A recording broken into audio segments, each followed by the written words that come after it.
आज heat and mass transfer में हम चर्चा करेंगे critical thickness of insulation for sphere. Sphere में क्रिटिकल थिकनेस ऑफ इंसुलेशन कितनी रहती है, इसके डिस्कस करने जा रहे हैं। अगर आप हीट एंड मास ट्रांसफर में अच्छे नंबर लेना चाहते हैं तो हमारे वीडियोस को रेगुलर फॉलो करते रहिए और पूरा वीडियो जरूर देखें ताकि आपका कंसेप्ट क्लियर हो। चलिए आगे बढ़ते हैं हम। The thickness of insulation up to which heat flow increases beyond this limit, if thickness is increased then heat flow decreases, is known as critical thickness of insulation. अगर हम किसी मटेरियल पे इंसुलेशन बढ़ाते हैं तो हीट फ्लो भी बढ़ता है शुरुआत में, लेकिन एक लिमिट ऐसी आती है उसके बाद घटना शुरू हो जाता है। तो उस लिमिट पे हमारी जो थिकनेस होती है इंसुलेशन की उसे हम बोलते हैं क्रिटिकल थिकनेस ऑफ इंसुलेशन, और उससे ही हमें डिटरमाइन करना होता है। In case of cylinder and sphere it is termed as critical radius of insulation. अगर हम सिलेंडर या स्पेयर की बात करें तो उसे हम क्रिटिकल थिकनेस की बजाय क्रिटिकल रेडियस ऑफ इंसुलेशन बोलते हैं। क्या बोलते हैं? Critical radius of insulation. अब हम बात करेंगे यहाँ पे किसकी? एक स्पेयर की। Consider sphere as shown in the figure. आप स्पेयर को गौर से देखिए, फिगर में जो आपको नजर आ रहा है, अंदर जो ब्लू कलर का है वो आपका सॉलिड स्पेयर है और उसकी रेडियस R1 है, उसकी सतह पर जो टेम्परेचर है वो T1 है, और बाहर जो ग्रीन कलर का दिख रहा है आपको, लाइट ग्रीन कलर का, वो इंसुलेशन है, उसकी थर्मल कंडक्टिविटी K लिखी हुई है, और इंसुलेशन की सतह पर जो तापमान है वो T2 लिखा हुआ है, और बाहर जो एयर है उसका तापमान T एयर लिखा हुआ है, और बाहर जो लाइट येलो कलर दिख रहा है आपको वो फ्लूइड है, एयर है वो, उसके convective heat transfer coefficient B1 H outer लिखा हुआ है, और इंसुलेशन प्लस स्पेयर को मिलाकर के जो रेडियस है उसे R2 कहा गया है। Let T1 temperature of surface of sphere, diagram में दिख रहा है आपको, T1 स्पेयर की सरफेस का टेम्परेचर है, T2 temperature at outer surface of insulation, T2 क्या है? सरफेस इंसुलेशन के आउटर सरफेस पे आपका टेम्परेचर है। T एयर क्या है? टेम्परेचर ऑफ एयर, डायग्राम में आपको दिख रहा है टेम्परेचर ऑफ एयर बाहर है, T एयर। R1 है रेडियस ऑफ स्पेयर, दिख रहा है आपको। R2 माइनस R1 है थिकनेस ऑफ इंसुलेशन। आप देखिए यहाँ पे R2 में से R1 घटा देंगे तो ये बचेगा, ये आपका thickness of insulation. H outer है, HO है convective heat transfer coefficient of air, बाहर की जो एयर है उसके कन्वेक्टिव हीट ट्रांसफर कोएफिशिएंट को हमने कहा है H आउटर, HO। K है थर्मल कंडक्टिविटी इंसुलेशन, जो इंसुलेशन मटेरियल यूज हुआ है उसकी थर्मल कंडक्टिविटी क्या कहा गया है यहाँ पे? K। हीट ट्रांसफर रेट, अब जो आपकी इंसुलेशन में हीट ट्रांसफर होगा स्पेरिकल है तो इसका फॉर्मूला आप पहले दे चुके हैं, हीट कंडक्शन थ्रू स्पेयर में K into 4πr1r2 T1 minus T2 upon R2 minus R1। ये किस में है? ये इंसुलेशन में है। इंसुलेशन से एयर की सरफेस में जो आएगा वो आएगा HA into T2 minus T air, T2 minus T air. आप अच्छी तरह से जानते हैं कि स्पेयर का जो एरिया होता है वो होता है 4πr², इसलिए यहाँ लिखा हुआ है 4πr2²। रीअरेंजिंग द इक्वेशंस, उन इक्वेशंस को मैं रीअरेंज किया। T1 माइनस T2 बराबर हमें मिला है Q into R2 minus R1 upon 4πr1r2K, और T2 माइनस T एयर बराबर मिला है हमें Q अपॉन HO 4πr2²। इन दोनों को अगर मैं ऐड करेंगे तो T2 से T2 कटने वाला है। एडिंग इक्वेशंस 1 और 2, तो T2 से T2 कट गया और हमारे पास रह गया है, क्या रह गया है?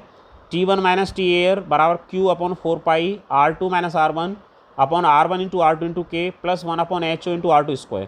अब Q को छोड़ करके बाकी सबको हम राइट हैंड साइड में भेजेंगे तो 4π तो इसके मल्टीप्लिकेशन आ जाएगा T1 माइनस T एयर के, बाकी सब नीचे आ जाएगा।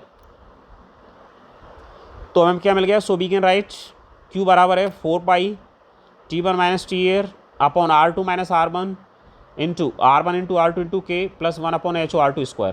यदि Q को मैक्सिमम होना है तो इसको मिनिमम होना पड़ेगा डिनोमिनेटर को, तो डिनोमिनेटर को डिफरेंशिएट कर देते हैं और 0 कर देते हैं मिनिमा के लिए, और सेकंड डेरिवेटिव से हमें पता चल जाएगा कि ये मिनिमा है कि मैक्सिमा है। Since radius of sphere is fixed, sphere की रेडियस तो फिक्स है, सही बात है।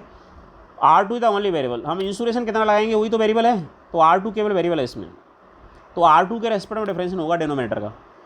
सो thermal resistance will be minimum, ये आप देखिए डिनोमिनेटर हमने लिया जो एक्सप्रेशन वहाँ पे लिखी हुई थी उसका, तो इसे डिफरेंशिएट किया R2 के रेस्पेक्ट में, D upon DR2 of R2 minus R1 upon R1 into R2 into K plus 1 upon HO into R2² bracket बंद इज इक्वल टू 0। मिनिमा के लिए फर्स्ट डेरिवेटिव 0 होना चाहिए ना। सेम इक्वेशन यहाँ पे लिखी हुई है ऊपर, 1 अपॉन K को बाहर निकाल लिया हमने, कांस्टेंट है, इधर 1 अपॉन HO को बाहर निकाल लिया, तो क्या बचा? ये D upon DR2 of R2 minus R1 upon R1 into R2, इधर बचा D upon DR2 of 1 upon R2²। आगे जाते हैं हम, ये आप देख चुके हैं कि हम किसको बाहर निकाल चुके हैं, 1 अपॉन K को, 1 अपॉन HO को।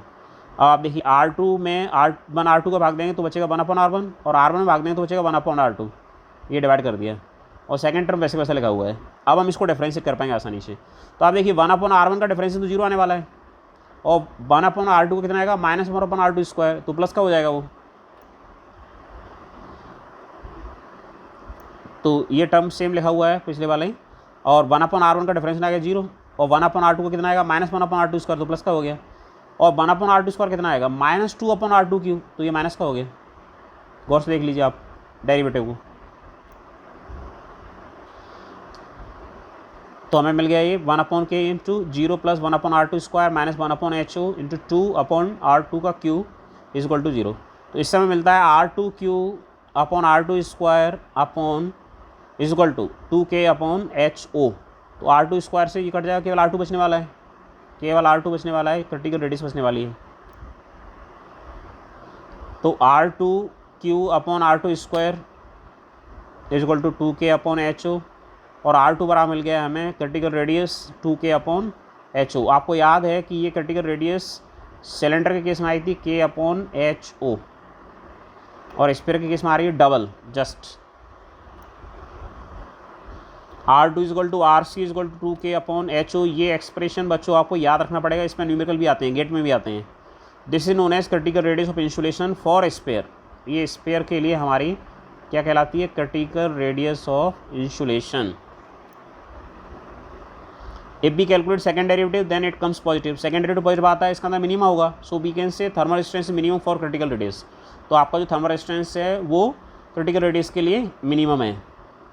Thank you very much for watching this video. Please like this video, share this video. If you have any query, any doubt, then please share in the comment section. एक बार फिर से video देखने के लिए आपका बहुत बहुत धन्यवाद। जय हिंद, जय भारत।